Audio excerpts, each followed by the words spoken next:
Hey, what's up, you guys? Thank you so much for watching on the channel here. Welcome back. We are doing a year in review of the Stark Varg electric motocross bike. So it's been a little bit under a year, but and a little bit under 50 hours of ride time. But we are going to go over basically what it's been like to own a Stark Varg, what it's been like going from gas to electric. And this is actually my only bike now, which is pretty cool. And it's been my only bike for quite some time. For those of you that have followed my Instagram or my YouTube channel, you might know that. And we've got a whole new look, obviously.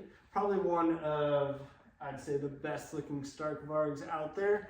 Those of you that are haters, we're gonna be like, yeah, it looks like a Yamaha throwback. Yes, it does. The retro Yamahas, they are very good looking bikes. And I loved that style way when it came out. A lot of people have replicated it, of course, but not on the Stark Varg yet. So I really like the color compilation of that throwback, that retro look on the Yamaha. And so teamed up with MX Revival, my buddy Charles here. If you guys don't follow his YouTube, definitely check it out.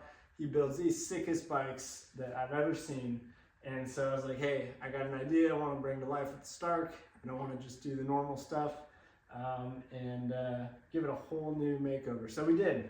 We went with some cool W wheels, some XL hoops, Han hubs, and laced this thing up some purple rims, machined silver hubs, black spokes, silver nipples, and some new tires on here, some MX, was it 34 and 33 setup, and then we got decal works to do a ribbed seat cover. It's got a little purple ribbing on here as well, and pink, super clean.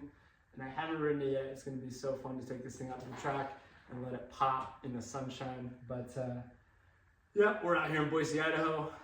For those of you that followed my socials, and I do real estate full time. So if you know anybody moving, buying, selling, investing, or portfolio planning, or even building, we develop infill and spec and custom home stuff as well. So let me know if we can help you out in any way in that way.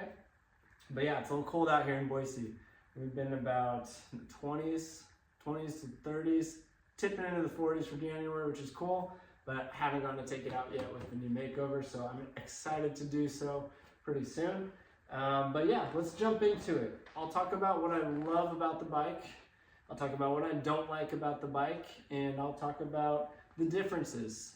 So let's go ahead and talk first about the things I noticed as differences when I went from gas MC250 two-stroke, and I had a gas MC450 before that, a 2021. Coming off the 450 and a two-stroke, had a little bit of everything. If you follow my channel, I switch bikes out often, so had a lot of bikes to compare this thing to. But overall, coming off the gas straight to this thing, the biggest thing I noticed was just, man, the first moto or set of riding I did, first few laps, I noticed how much less vibration there was. And I mostly noticed that when I went from the Stark Varg back to the gas bike. So when I jumped on the Stark Varg, it wasn't as noticeable until really I went back to the gas bike and realizing how much feedback I was not receiving on the touch points, on the foot pegs, the seat, and the handlebars on the gas bike because of the vibration. And for those of you that ride a two-stroke, it's got the countershaft balancer in it, so it's actually not a ton of vibration delivered through the handlebars, but it is drastic when you go off the gas bike and onto the Stark and back to a gas bike. You realize, first thing I noticed was I could feel everything. So going into a rut or a corner, or going off a jump face, or coming out of a corner feeling traction, everything you could feel was translated through the tire and the chassis to your hands or your feet in a way that you just don't feel on the gas bike. It's pretty cool. So I can tell when the rear tire is starting to break loose, I can hear it. That allows you to navigate how much throttle input you're putting on the rear wheel to make a very smooth and progressive feel on the bike. And then as I'm going into ruts, I can tell when I'm hitting the side or rough spots on the track much easier, and I can anticipate or adjust accordingly that help just smooth out the ride. And also, like, I don't know if it's the noise or the vibration or the chassis in general, but I found myself immediately being much more relaxed on the bike. So I'm not holding on as tight, nothing felt as urgent. That might be just a rider error, just from how I ride gas bikes. It's just like everything's just wah, and you're just banging gears and, you know, pushing through, and it's super fun, and it's a lot of fun. But on the Stark, I can just relax and breathe. I'm not as tense. I can ride a lot longer at a better pace, a safer pace. And yeah, that was probably the biggest thing I noticed initially getting on the bike from a gas bike. Outside of that, my lap times, depending on what track and what bike I'm riding, I've done some back-to-backs. The lap times aren't crazy different. Sometimes I'd be like, you know, 3 or 4 seconds faster on the Stark Varg on a 2 minute or so, 2 minute and 15 second lap time, which is a big difference, yes. And then other tracks, I'd be faster or the same, pretty much the same, not really faster much. I've been pretty much the same within a second or so on a gas bike before as well. More of a wide open, sweeping berm kind of setup. And that might just be because of my comfort on the gas bike when I was doing those back-to-backs. But overall, I feel much more conservative, much safer, and I have a lot of fun on the Stark. It's like, I have e-mountain bikes, and it's just so much fun being able to have instant power response, and all the areas where I'd be a little bit timid on a gas bike, like maybe going through rollers or coming out of a corner, or shifting gears before a jump face, shifting gears in and out of ruts, like all those things that create angst and also create excitement and fun while riding to some extent. I didn't have to worry about making mistakes in those same situations anymore. So I was always in the right gear. There's no feather in the clutch. Traction was on tap and torque was on tap. So now riding became a lot more focused on being very fluid, smooth, and picking the lines that I wanted to when I wanted to, which is really cool. So I feel like my riding has become a lot safer since I've been on the Stark, which has been really cool. So that's kind of the first initial things that I'd say were key takeaways and differences when I got off the gas bike and onto the Stark Varg. Some of the things, let's talk about the things I don't like about the Stark Varg. And the list isn't very long, but there are some things I don't like. The control module on the handlebars, I'm sure you guys have seen them online. I'm not going to zoom in on it and stuff, but the control panel is a detachable Android phone basically. And for me, I just don't need that. I don't want it. I don't want to have to worry about charging the phone, which you don't really have to do. The bike will charge it through the port, but I don't want to worry about the dashboard whatsoever, taking it in and out and turning it on and connecting to Wi-Fi. Just give me a hard-wired console that is waterproof and always on the handlebars, or comes off with the triple clamp mounts. I just don't like the phone. I don't have any use for it. I have a phone. I have cameras and stuff if I'm filming. I don't need that there.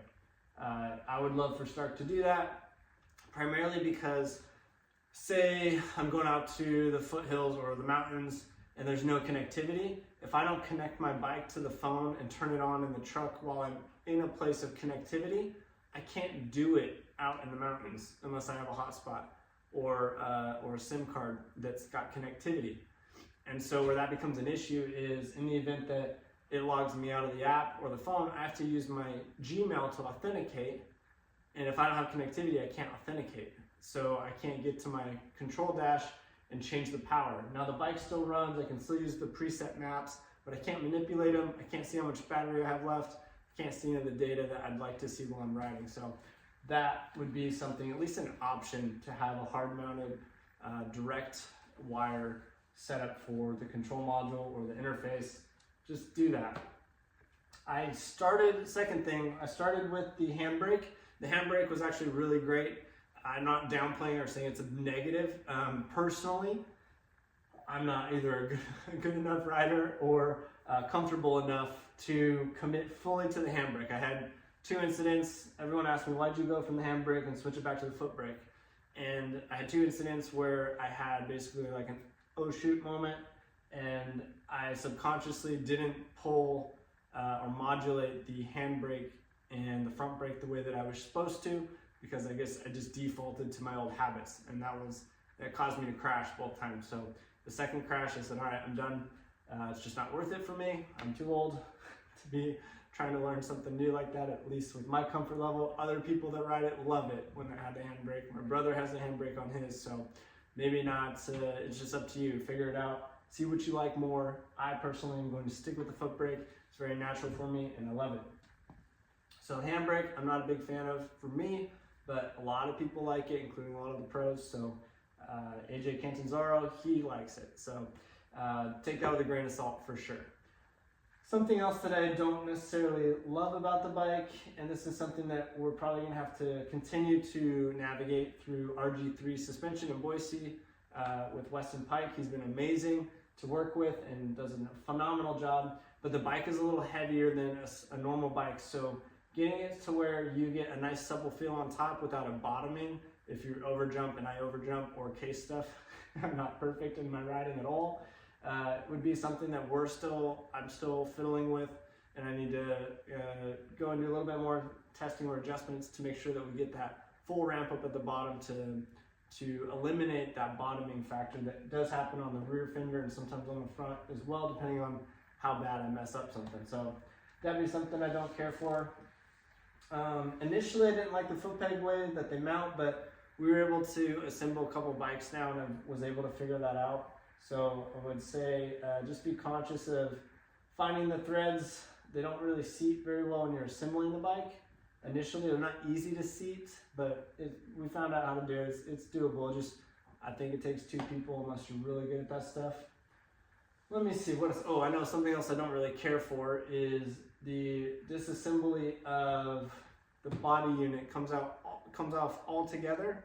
I would prefer, ideally, to be able to remove the seat and leave the body panels, or have them detached separately without me having to take all the body panels off and then removing I think it's 6 or 8 screws that go in for the seat to be attached to the body. I don't really care for that personally. Let's see.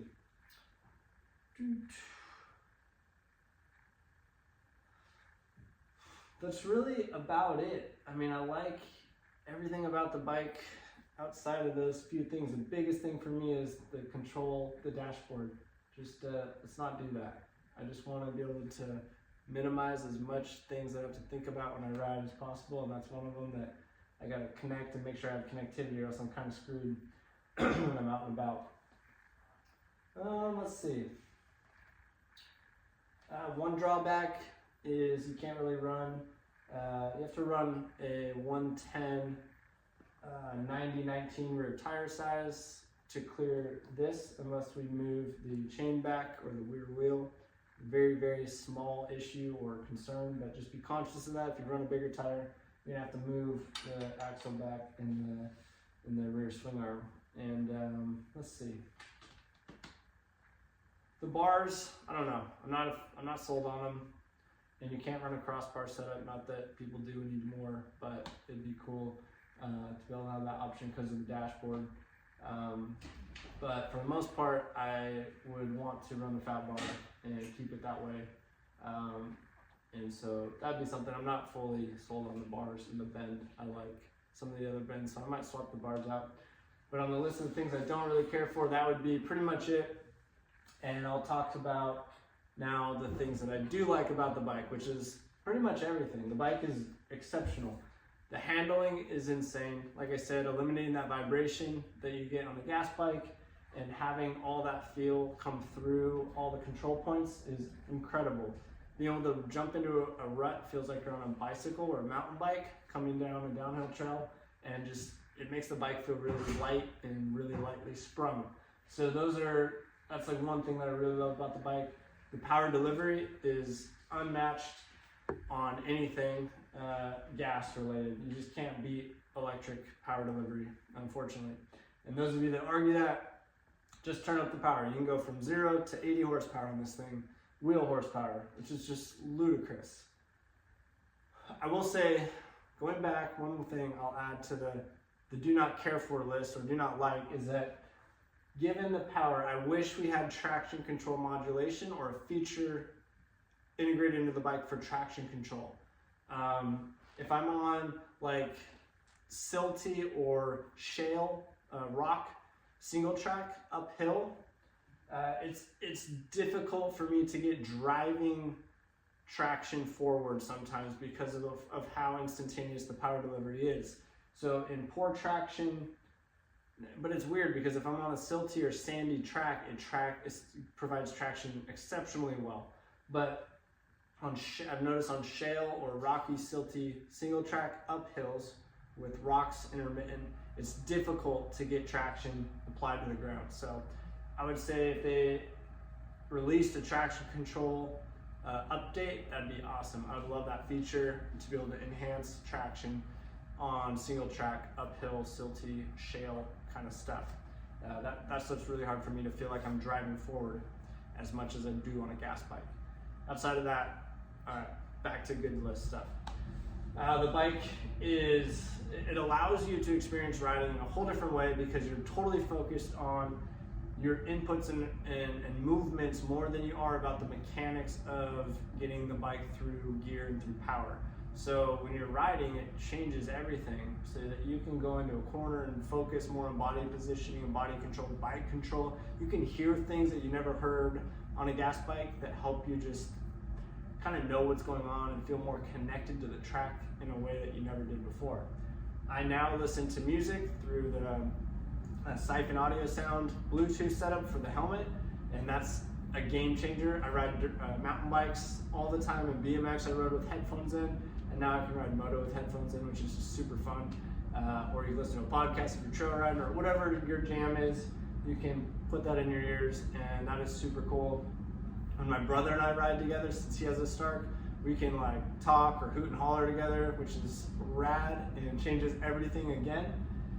So those are just like cool peripheral things about the bike. The fit and finish of this thing is insane. Like I have not had to work on this thing in terms of like making sure everything's structurally good and making sure the bolts stay tight. Like everything is just done what it's supposed to do, and it's been incredible in that regard. I have never had to give a bike less attention than I have now with this. So I have 2 boys, I have a thriving business, thankfully, and this bike, it allows me just to be able to load up, go, and come back, wash it, put it away, charge it, and repeat. Like I don't have to do anything else. It's pretty cool.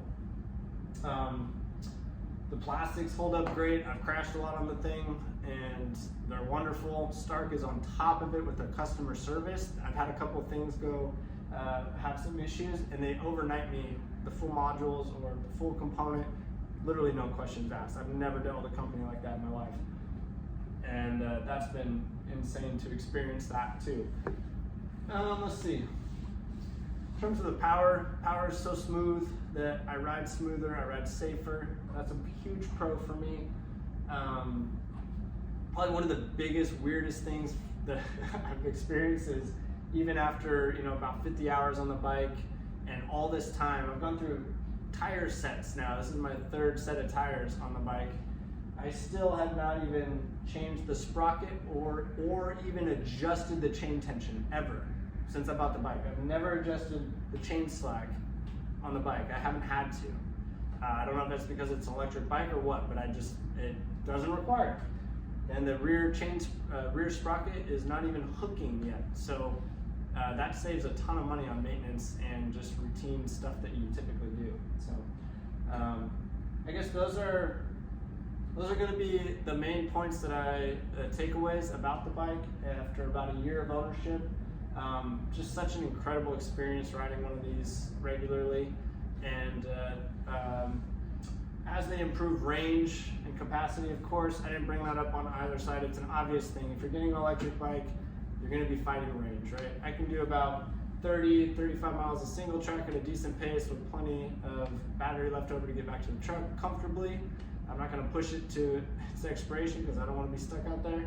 And at the track, I bring a generator, charge it up. I've never even come close to being under like 50% at the track. Just there's no need. I can charge it while I'm resting for 10 minutes, and it goes back up significantly. So outside of those things, that's pretty much everything. Hopefully you guys follow my Instagram, Shelby C. Paget, and hopefully you guys stay tuned for more videos as we take this thing out and get some new videos of it after its full makeover. So let me know if you have any questions about the Stark or about my channel or anything, or about Boise, Idaho. Anything you have come to mind, let me know. I'd love to help answer any questions. And I'm sure I missed some things that you guys were thinking, why didn't you talk about this? So if there's something on your mind about this bike and you want to know firsthand, let me know. Leave it in the comments below.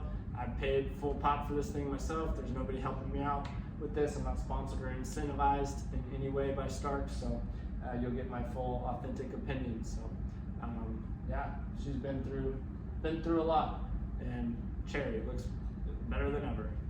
Thanks for watching. Subscribe, like, comment, all that fun stuff, and we'll catch you guys next time.